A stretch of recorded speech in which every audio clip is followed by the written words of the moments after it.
Siapakah sebenarnya tokoh akhir zaman yang akan menyatukan seluruh umat manusia?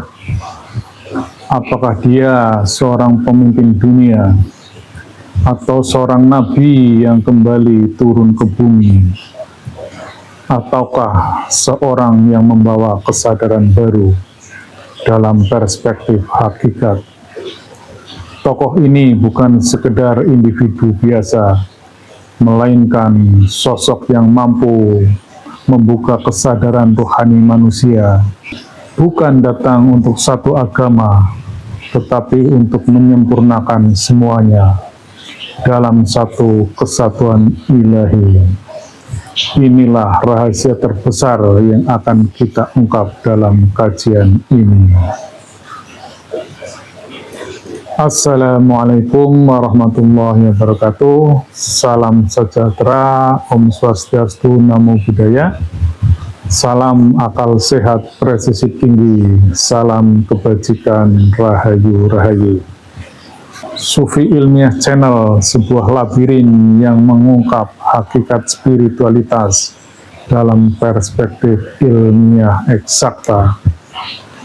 Melalui pendekatan spiritual kuantum, kita jelajahi keterhubungan dan kebersambungan antara kesadaran, ilmu pengetahuan, dan ketuhanan menuju hakikat ma'rifat. Kali ini sebuah bahasan puncak dari sebuah serial tentang agama tauhid dan tokoh akhir zaman. Sebagaimana telah kami sampaikan di beberapa episode, bahwa semesta ini adalah satu kesatuan dari Tuhan yang satu, kemudian sistem operasi semesta ini yang berbasis pada cahaya atau malaikat juga satu kesatuan, sistem pewahyuan, sistem kerasulan dalam perspektif cahaya, partikel subatomik dalam perspektif frekuensi dan gelombang, dia adalah entitas yang sama. Atas dasar hal tersebut, maka sang tokoh akhir zaman yang akan menyempurnakan, yang akan menyatukan seluruh sudut pandang, seluruh perspektif, itu pun pastilah itu adalah pribadi yang sama. Walaupun kita banyak sekali mengenal terminologi Al-Mahdi, Al-Masih, Mesias, Avatar, Ratu Adil, dan lain sebagainya. Namun kalau kita elaborasi dalam perspektif ruhaniyah, dalam perspektif partikel dan gelombang, itu adalah sebuah entitas yang sama. Baiklah pemirsa dimanapun berada, kita mencoba mengelaborasi siapakah pemimpin akhir zaman tersebut. Agar pembahasan ini lebih presisi dan mudah dipahami, ada baiknya kita kembali merefer atas keberadaan agama yang ada di muka bumi ini. Bahwa agama samawi yang dibuktikan dengan keberadaan kitab suci yang masih terjaga saat ini, termasuk ketokohannya, adalah dimulai dari agamanya Nabi Musa, kemudian Nabi Isa, dan Nabi Muhammad, yang direpresentasikan dengan agama Yahudi, yaitu dengan kitab Tauratnya, agama Nasrani dengan kitab Injilnya, dan agama Islam dengan kitab Al-Qur'annya. Pemirsa dimanapun berada, apabila kita cermati runutan atau rangkaian peristiwa dari turunnya agama Yahudi sampai dengan agama Islam ini, maka dapat diambil beberapa simpulan, antara lain yaitu bahwa agama Yahudi itu lebih fokus kepada ajaran-ajaran yang sifatnya syariat, yaitu tentang aturan-aturan yang sangat detail.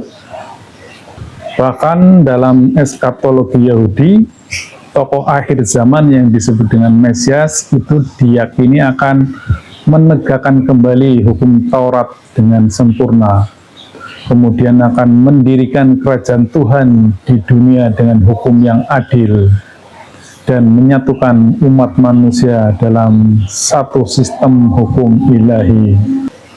Jadi berdasarkan hal tersebut, maka jelaslah bahwa fokus agama Yahudi adalah membangun fondasi syariat atau hukum lahiriah, bukan kepada pengalaman spiritual.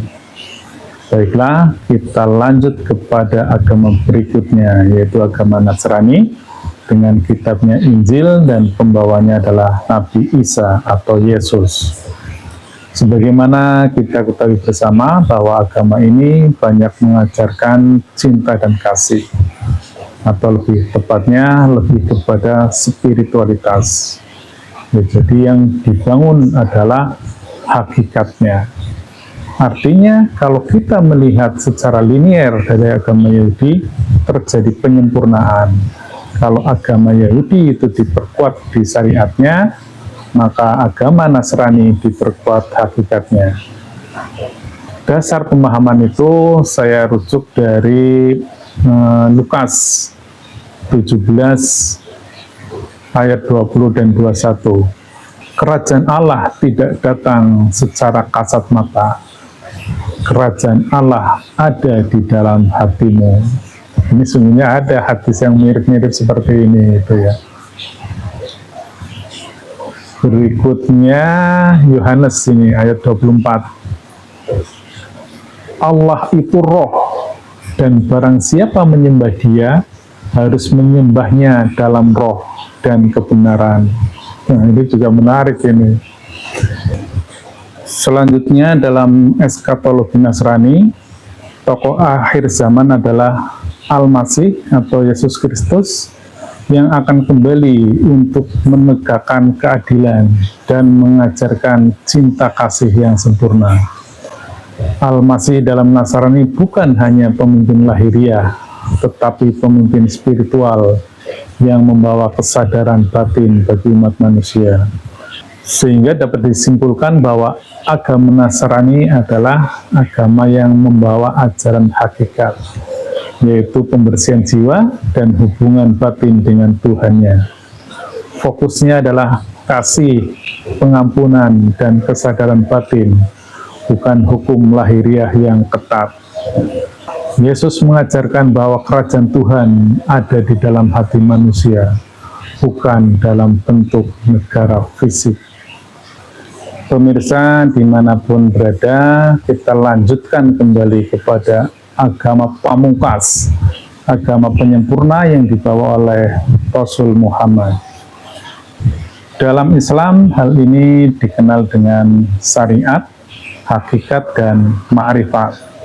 Bahwa syariat adalah yang mengatur hukum-hukum duniawi, hukum-hukum yang terkait dengan jasad manusia, baik itu dalam bentuk ibadah, yaitu terkait dengan gerakan-gerakan ataupun aktivitas ketika kita berhubungan dengan Tuhannya. Demikian juga hubungan dengan sesama manusia, hablum minan nas, itu juga ada aturan terkait hal-hal yang sifatnya jasmania. Di samping itu, di agama Islam juga mengenal adanya tasawuf atau tazkiyatun nafas, yaitu pembersihan jiwa. Sehingga berbeda dengan syariat, kalau tasawuf lebih kepada wilayah esoterisnya, membangun jiwanya, membangun rohaniahnya. Dengan konsep ini, maka Islam itu menyempurnakan antara Yahudi yang sifatnya lahiriah atau syariat, dan Nasrani yang fokusnya kepada hakikat atau ruhaniahnya. Namun kalau kita cermati, sekiranya Islam itu sudah sempurna, kenapa masih menyisakan akan hadirnya Al-Masih ataupun Al-Mahdi? Nah, ini sebuah hal yang menarik ini. Untuk itu, mari kita coba bacakan sebuah hadis yang mungkin sangat erat hubungannya dengan hal itu, yaitu riwayat Baihaqi, akan datang suatu zaman pada manusia di mana pada waktu itu tidak tinggal Islam kecuali namanya saja, dan tidak tinggal Al-Quran melainkan tulisannya saja. Masjid-masjid dibangun megah namun kosong dari petunjuk. Dan demikian selanjutnya, saya tidak lanjutkan ya, silakan dicari sendiri itu. Tapi lanjutannya juga menarik gitu, namun lanjutannya sangat sensitif. Jadi saya cukupkan sampai di situ. Jadi intinya Islam pun akan terjadi distorsi. Awalnya memang sempurna pada saat turunnya, namun hal itu terjadi distorsi, yaitu hanya tinggal namanya saja, dan Al-Quran pun tinggal hurufnya saja, dan masjid-masjid kosong daripada petunjuknya. Mungkin sedikit saya elaborasi hal ini, bahwa kita tahu bersama bagaimana perkembangan Islam saat ini yang kembali turun atau downgrade kepada pemahaman yang sangat tekstual, seolah kembali ke zaman awalnya, yaitu fokus pada pembahasan syariat. Setiap bahasan apapun itu selalu ditanyakan mana dalilnya, mana contohnya, dan itu agama menjadi amat ketat. Karena saking ketatnya syariat, agama justru menjadi tidak kompatibel dengan kehidupan manusia. Hal ini tentu dampaknya terkait dengan hubungan ruhaniyah manusia. Karena syariat lebih fokus pada pengaturan jasad manusia, pada wilayah eksoterisnya, sehingga ruang-ruang batinia, ruang-ruang rohaniah kita terabaikan. Padahal Islam mempunyai ilmu yang namanya tasawuf, bagaimana seorang dapat seimbang hidupnya ketika jasmani dan rohani berjalan secara beriringan dan bersinergi dalam harmoni. Itulah manusia yang kafah. Dan itu sesungguhnya pondasi yang utamanya. Demikianlah, agar pemahaman kita lebih komprehensif dan terstruktur, alangkah baiknya saya simpulkan kembali bahwa bagaimana proses akan hadirnya sang pemimpin akhir zaman, sang tokoh akhir zaman, bahwa Tuhan telah menurunkan agama yang masih kita kenal sampai saat ini, yaitu agama Yahudi, yang fokus pada bahasan tentang syariat, tentang hukum-hukum, tentang fisik, tentang materi. Kemudian disempurnakan dengan hadirnya agama Nasrani yang fokus kepada hakikat, kepada ruhaniyah manusia, sehingga manusia keberadaannya lebih nyata karena hakikat dari manusia sesungguhnya ruhaniyahnya.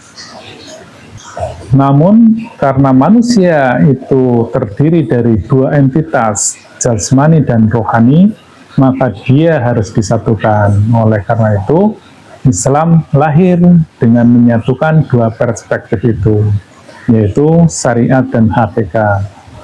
Namun yang kita pahami dan sadari akhir-akhir ini, bahwa Islam pun telah terdowngrade, telah hilang hakikatnya. Sebagaimana hadis tadi, itu adalah karena hilangnya hakikat. Islam hanya tinggal namanya saja, dan Al-Quran hanya tinggal hurufnya saja. Nurnya, cahayanya itu sudah tidak ada. Sehingga seolah-olah kita kembali lagi ke zaman semula, ke zaman syariat. Gitu. Menjadi menarik bahwa ternyata nanti di akhir zaman akan turun Al-Masih. Nah, berdasarkan uraian tersebut, maka Al-Masih adalah pembawa hakikat. Karena Islam sekarang hanya tinggal syariatnya saja, maka akan turun seorang tokoh Al-Masih. Tetapi Al-Masih pun jangan dipahami sebagai wujud realitas. Al-Masih yang dulu turun dari langit ke bumi itu ya nggak ada orang yang percaya. Bagaimana mekanismenya? Ini ada hukum-hukum kausalitas. Di dunia ini ada hukum sunatullah. Orang yang meninggal tidak mungkin jatuh dari langit turun ke bumi gitu.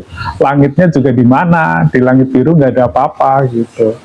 Jadi ini adalah sebuah nilai. Kalau dalam perspektif fisika kuantum, ini adalah sebuah partikel subatomik yang ada dalam diri Al-Masih, atau frekuensi dan gelombang yang ada dalam diri Al-Masih itu akan turun kembali, menyempurnakan agama yang ada di dunia ini.